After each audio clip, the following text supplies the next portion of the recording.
The October sun slanted low across Boston, glinting off the black leather seats of a Mercedes SUV as it rolled into South Station.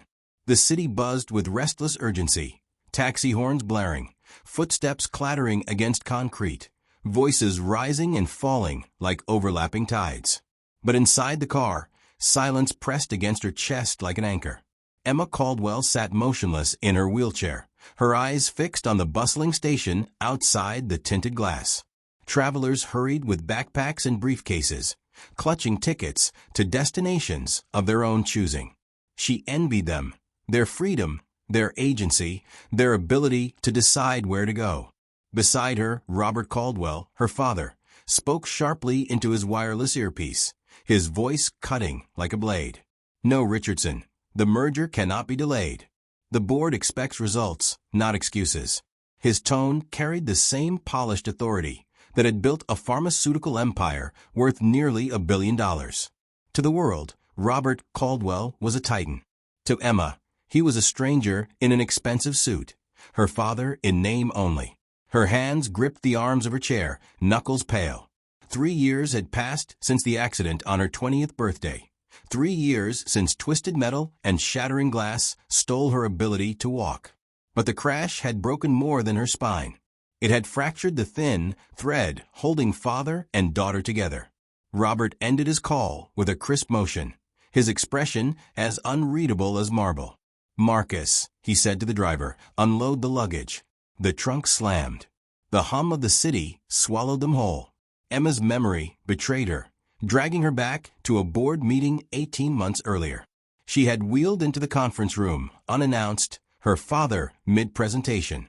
The silence had been suffocating. The stares, the pity, and then his eyes.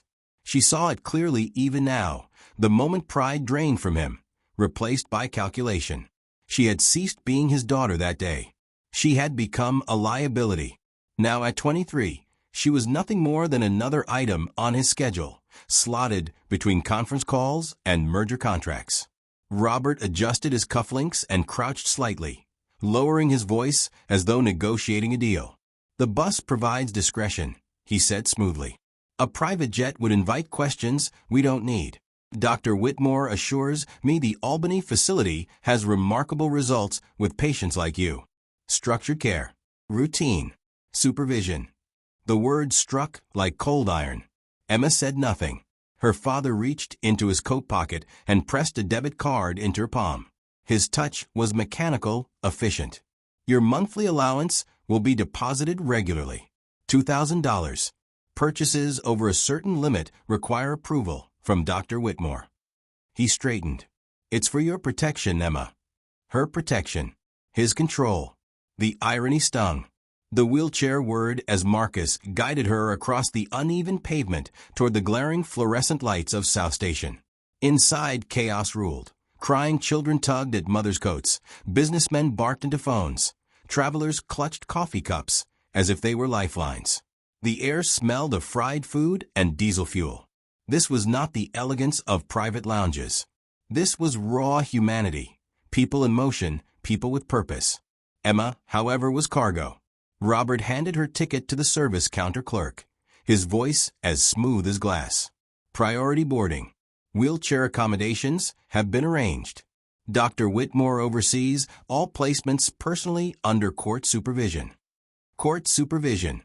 The phrase tightened around her like a noose. Once, she dreamed of walking Harvard's halls as an art historian, curating exhibitions that whispered of centuries past. Now, her future had been reduced to institutional schedules and appropriate limitations. She was being exiled, not for healing, but for convenience. Robert checked his platinum watch. "The bus leaves at 3:15 sharp. The facility's transport will meet you in Albany at 6:30. Everything has been coordinated, orchestrated, decided without her." Emma stared at the manila envelope he slid across the table. Her identification, her one-way ticket, the intake documents stamped with court approval. Paper that weighed heavier than iron. His phone buzzed again. Instantly he was gone, mind elsewhere, immersed in corporate numbers and overseas investors. Emma sat in silence, the envelope on her lap, her future sealed inside. "Time to proceed," Robert said at 3:10. His voice clipped as he ended his call. He did not look at her as a father would. He looked at her the way a CEO looks at a contract signed and filed away. At the departure gate, he handed her over to the Greyhound staff with polite efficiency. "Miss Caldwell requires assistance and priority boarding." The gate attendant, Patricia, offered Emma a kind smile. "We'll take good care of you, sweetheart." Her voice held warmth, the kind Emma hadn't heard from her father in years. Robert's phone rang again. He kissed Emma's forehead quickly, perfunctory. "Take care of yourself. Dr. Whitmore will help you maintain realistic expectations." Realistic expectations. Code for surrender. And then he was gone, swallowed by the crowd, already speaking to someone more important. Emma sat at the gate, her envelope heavy in her lap. The intercom crackled overhead. "Attention passengers. We regret to inform you that the 3:15 express to Albany has been canceled due to mechanical issues. The next departure will be tomorrow morning at 8:30. A groan rippled through the terminal. Businessmen cursed, students panicked, mothers soothed crying children. But Emma felt something she hadn't felt in 3 years. Relief. 1 day. 24 hours. A pause. The universe had cracked open the schedule her father had built with military precision. A fracture in the plan. Her fingers tightened around the envelope. What could she do with a single stolen day? The question pulsed in her chest like a heartbeat. The fluorescent lights of South Station flickered overhead, buzzing faintly like restless insects. The announcement of the canceled bus still echoed in the air, a ripple of inconvenience for most travelers. But for Emma Caldwell, it was salvation wrapped in static. 24 hours. Not freedom. Not yet. But a pause. Patricia, the kind-eyed gate supervisor, leaned down toward Emma. "Don't worry, honey. We'll get you a hotel voucher for tonight. And tomorrow morning, you'll be on the first bus to Albany." Emma nodded politely, but inside her heart pounded against her ribs. Albany felt like a prison sentence dressed in therapeutic jargon. Tonight, though, tonight was hers. She rolled through the terminal, envelope heavy on her lap, wheels whispering across the scuffed linoleum floor. Around her, chaos reigned. Families rebooked trips. Students complained about missing dorm check-ins. A man swore loudly into his phone about a lost business deal. And then Emma noticed them. A father and his daughter. The man stood near the service counter, tall, broad-shouldered, wearing the fatigue of someone who had carried too many burdens. His suit jacket hung open, tie loosened, as if he had long ago surrendered to the day's unraveling plans. In one hand, he clutched a rebooking slip. In the other, a phone pressed against his ear. But it was the girl who caught Emma's attention. She couldn't have been older than 8. She sat cross-legged on the terminal floor with a coloring book, crayons scattered like confetti. Her small fingers moved quickly, filling white space with fields of flowers. Her voice carried, bright and unfiltered. "Daddy, doesn't that lady have any family?" Emma froze. The girl's father followed her gaze and winced. "Maya," he said softly, crouching beside her. His tone wasn't scolding, just patient. "Remember what we talked about? We ask questions kindly." But then he turned toward Emma, his expression sincere. "I'm sorry if that embarrassed you. She's curious about everyone, and I'd rather she asks than pretend not to notice." Emma surprised herself with an answer. "It's okay. Children usually ask the questions adults are too afraid to." Their eyes met, hers weary, his cautious yet kind. He nodded slowly, as though recognizing a silent truth they both carried. The girl, Maya, looked at her father, then back at Emma. "Is that your chair? Do you drive it like a car?" Emma's lips twitched into something dangerously close to a smile. "Something like that. It helps me go wherever I want." Maya accepted this explanation as easily as a child accepts that the sky is blue. She went back to her coloring. Her father straightened, slipping his phone into his pocket. He offered his hand. "I'm Liam. Liam Patterson." Emma shook his hand, her grip firm, though her fingers trembled slightly. "Emma. Stuck here for the night too?" he asked. "Albany bus." His brow lifted. Then we're in the same mess. Denver for us, but same cancellation. He gestured toward Maya, who was humming quietly while she drew. We'll be on the hotel shuttle at 5. You should come too. At least the food will be better than vending machines. Emma hesitated. Conversation felt foreign, like speaking a language she'd nearly forgotten. But the warmth in his voice disarmed her defenses. I'll think about it, she said. By 5 p.m., Patricia reappeared with hotel arrangements. She personally secured Emma's wheelchair onto the shuttle with practice care, fussing until every strap held firm. Inside the shuttle, Emma found herself seated near Liam and Maya. The child spun around in her seat, her eyes wide with unfiltered delight. Are you staying at the Hampton too? Maya asked. I guess I am, Emma said. Good. Maya chirped. They have pancakes at breakfast. Her father chuckled, running a hand through his hair. Maya takes breakfast very seriously. The ride was short, filled with Maya's observations about passing buildings and the shapes of clouds. Emma listened quietly, her phone buzzing endlessly in her bag. Her father, Dr. Whitmore's office, Rebecca from the facility. She ignored every call. For the first time in years, she allowed herself to be unreachable. At the hotel lobby, as they waited for the elevator, Liam glanced at Emma with a careful expression. We're grabbing dinner downstairs around 6:30.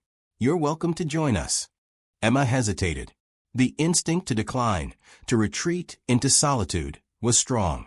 But then she saw Maya holding up her coloring book proudly, eager to show her drawings to anyone willing to look. All right, Emma said softly. Dinner sounds nice. Something unspoken passed between Liam and her, a silent acknowledgement that she needed this more than she cared to admit. The restaurant glowed with amber lights, voices blending into a low hum. Maya sat across from Emma, her coloring book spread beside her plate.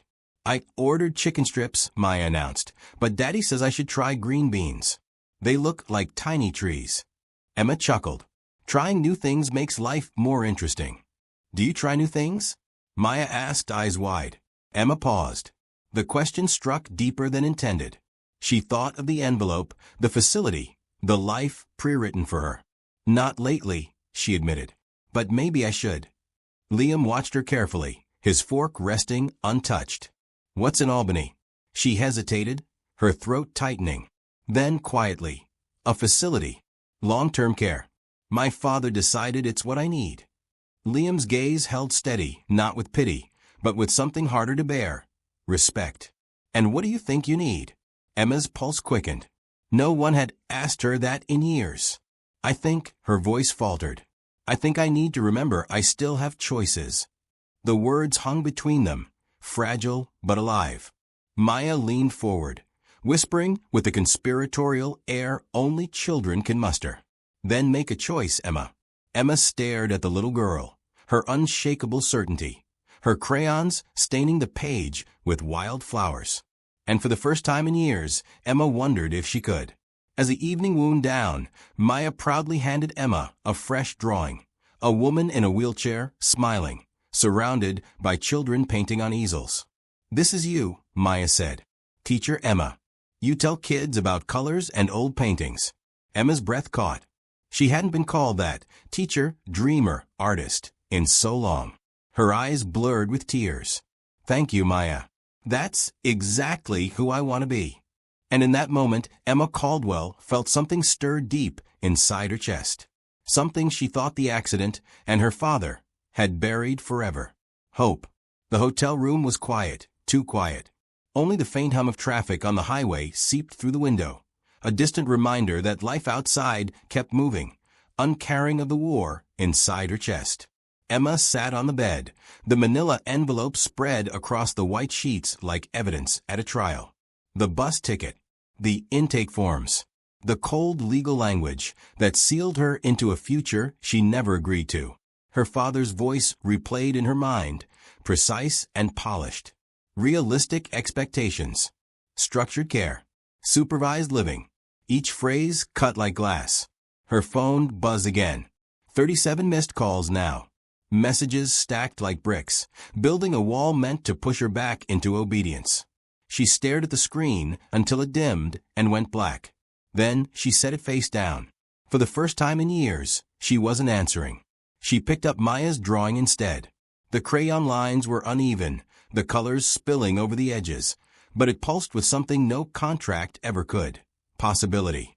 A woman in a wheelchair. Children smiling. Easels bright with paint. Teacher Emma.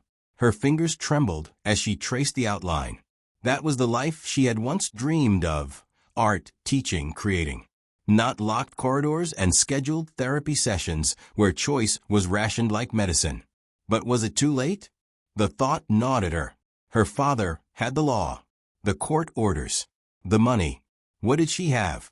A debit card with a $2,000 leash. A body that betrayed her.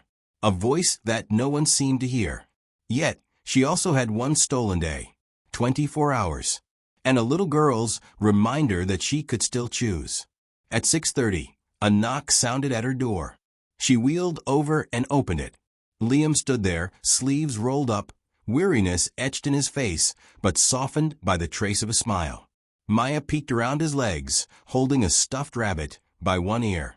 "Thought you might like company," Liam said. Maya insisted. "I did," Maya declared, slipping inside before Emma could answer. "We brought cookies from downstairs." Emma laughed, a sound that startled her with its unfamiliarity. "Well then, come in." They sat together around the small table by the window.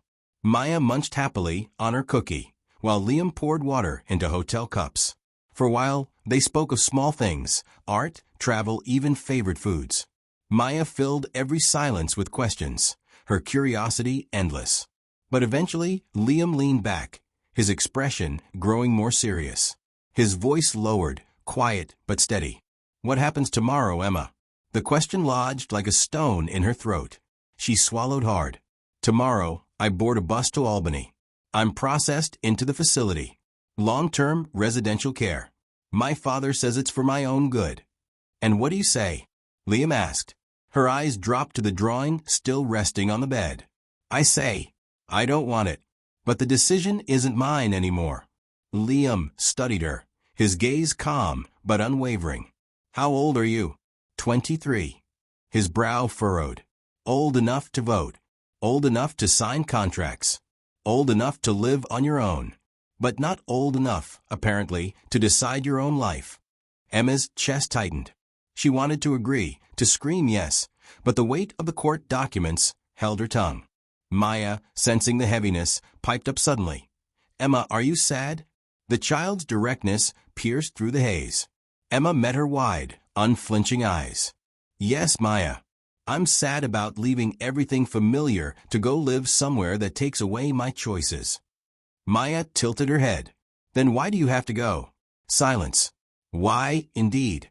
Emma looked at Liam, searching for some answer, but he only leaned forward, his tone deliberate. "You don't have to answer me," he said softly. "But answer yourself. Is this the life you want, or the one your father chose for you?" The question sat between them, heavy and undeniable. Emma's hands trembled against the arms of her wheelchair. For 3 years, she had let others speak for her, decide for her, reduce her to logistics. But here, in this ordinary hotel room, with a kind stranger and his daughter, the truth surfaced like a long-buried ember. "I don't want it," she whispered. Liam nodded once. "Then maybe it's time to stop living by his story and start writing your own." Later, when the Patterson family left for their room, Emma sat alone again. She laid Maya's new drawing on the bed beside the envelope. 2 futures side by side. One in crayon, one in legal ink. She stared until her vision blurred. Then, with a trembling breath, she made a decision. Tomorrow, she would not board that bus. It terrified her. It thrilled her. It was hers. The morning light spilled through the hotel curtains, pale and hesitant, as though the day itself wasn't sure what it wanted to be. Emma lay awake, staring at the ceiling. She hadn't slept much. Her mind had churned through memories and fears until dawn blurred them into one restless haze. At some point, she turned off her phone completely. 40-something missed calls. Dozens of texts. None of them opened. None of them answered. For once, she didn't care. She wheeled toward the desk where the manila envelope still lay, untouched since last night. Bus ticket. Albany intake forms. Her father's plan for her life. Beside it, Maya's drawing, bright crayon lines. A woman in a wheelchair surrounded by children teaching art. Teacher Emma. 2 futures. One chosen for her. One she might dare to choose. Her pulse quickened. The bus left at 8:30. If she wanted to break free, she had less than 2 hours to decide. Downstairs, the hotel breakfast buffet buzzed with noise. Clattering plates, chatter, the sweet smell of waffles. Emma joined Liam and Maya at a corner table. Maya was halfway through a stack of pancakes. Her stuffed rabbit perched on the chair beside her as though it, too, deserved breakfast. "Morning," Liam said, offering a quiet smile. "Sleep all right?" Emma shook her head. "Not really." Maya leaned forward, syrup glistening on her chin. "Are you going on the bus today?" Emma's throat tightened. She could have lied, but the child's earnest eyes demanded honesty. "No," she said softly. "I'm not." Maya's face lit with unshaken acceptance. "Good. Then you can be teacher Emma." Emma blinked back sudden tears. To Maya, the answer was that simple. But Liam's gaze was more complicated. Concerned. Respectful. Cautious. "That's a big choice," he said quietly. "Are you ready for what comes next?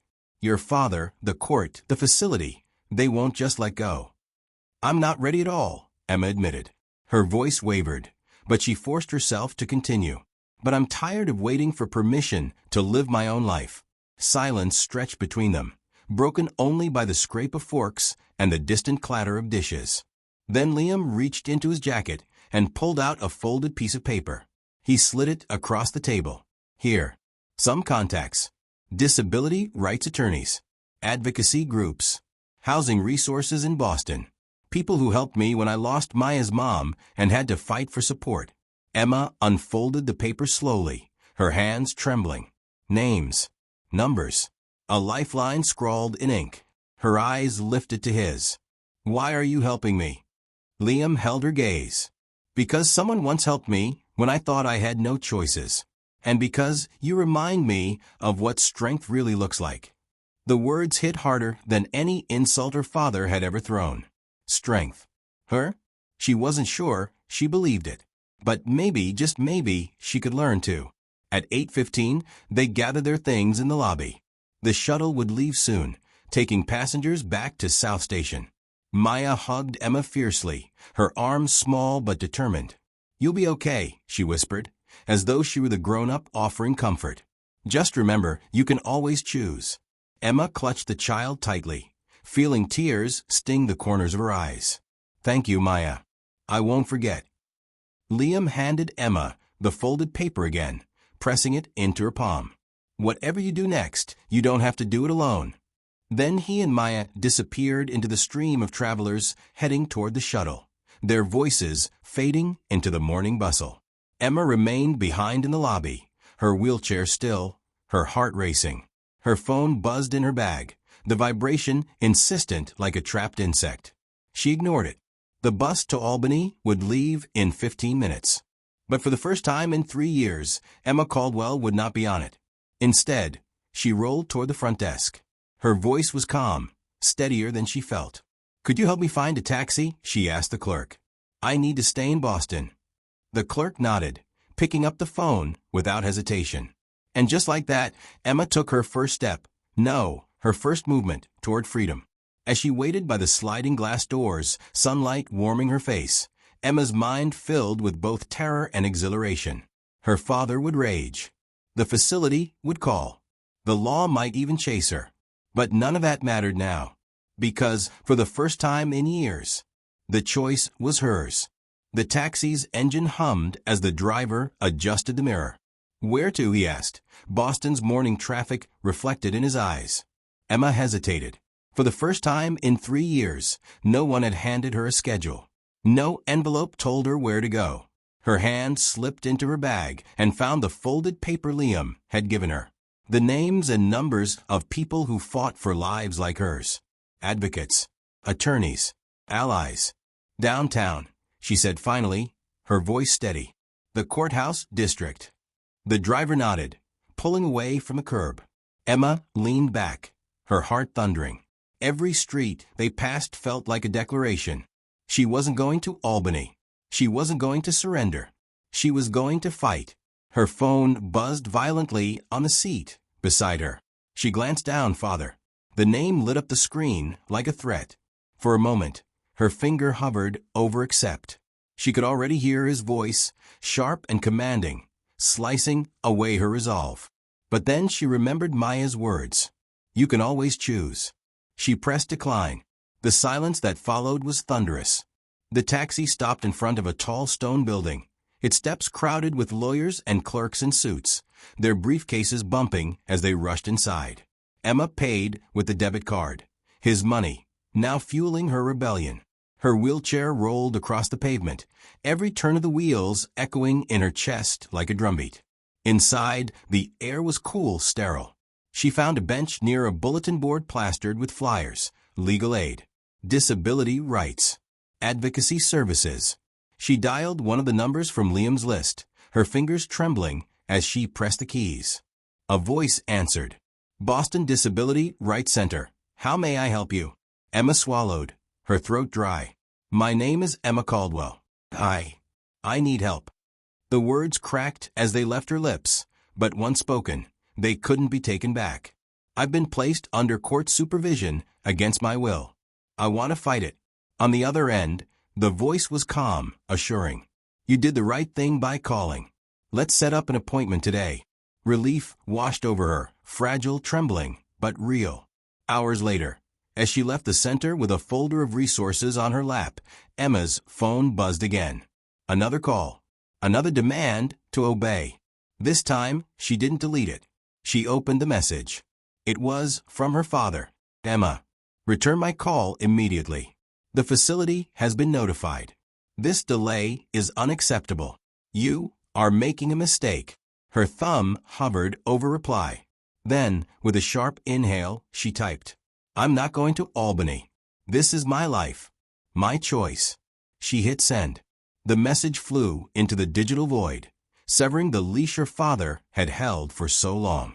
By evening, Emma sat in a small park near the Charles River, the folder of resources beside her, Maya's drawing resting on her lap. The city lights shimmered across the water. A breeze stirred her hair. For the first time in years, she didn't feel like cargo. She felt like a person, terrified, uncertain, but alive. She thought of Liam and Maya, already miles away on their bus to Denver. She wondered if Maya was showing her grandmother the picture of flowers. She wondered if Liam knew how much his kindness had shifted the course of her life. And she thought of her own tomorrow. Unknown, unwritten. She traced the crayon lines of teacher Emma again. Not a patient, not an exile, but a woman with a story worth telling. A story she would write herself. Emma tilted her face toward the night sky, stars faint above the city's glow. What now? She whispered. The question didn't feel like despair anymore. It felt like possibility. What would you do in Emma's place? Would you obey the path others chose for you, or risk everything to claim your own? Tell me in the comments, because sometimes the hardest choices are the ones that define who we truly are.